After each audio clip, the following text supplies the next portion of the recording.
बंधुगण आज आम भिडियो माध्यम जानिबा एही तीन जन लोकंक सामने हारी जाती जमराज। आज समय प्रत्येक लोक किछि ना किछि असुविधार सामना करने सहित कौन कारण पाई चिंतित मध्य रही था। मनीष जीवन में घटुवा समस्त घटना तार ग्रह एवं नक्षत्र उपर निर्भर करिଥାଏ।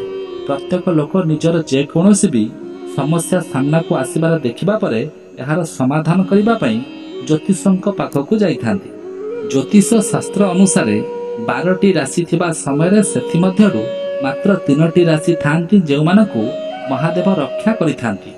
ज्योतिष शास्त्र अनुसार 12टी राशि थिबा बेले प्रत्येक मनुष्यर अलगा अलगा राशि होइथाय। जदि कौनसी मनुष्य उपरे देवी देवता माने प्रसन्न होइथांती ता जीवन रे केबे हेले कौनसी असुविधा होई न थाय एवं से सबु बेले खुशी रे रहिथाय। ग्रह मानकर चलन परिवर्तन हेबा द्वारा मनुष्य उपर एहार प्रभाव देखिबाकू मिलिथाय। किछि एमिति राशि मध्य अछंती जहा उपरे भगवान को कृपारू ग्रहर कौनसी प्रभाव पड़ी न थाय। जदि कौनसी मनुष्य उपरे भगवान खराब दृष्टि पड़ी थाए ताहेले ताकू बहुत असुविधार सामना करबाकू पड़ी थाए। ताहेले आसंतु जानिबा सही 3टी भाग्यशाली राशि विषय। 12टी राशि मध्यरु 3टी भाग्यशाली राशि होउचंती तुला, मेष एवं कुंभ राशि। यही 3टी राशिर सुरक्षा स्वयं भगवान शिव करुथिबारु सेमानक ऊपर कौनसी समस्या आसी न थाए।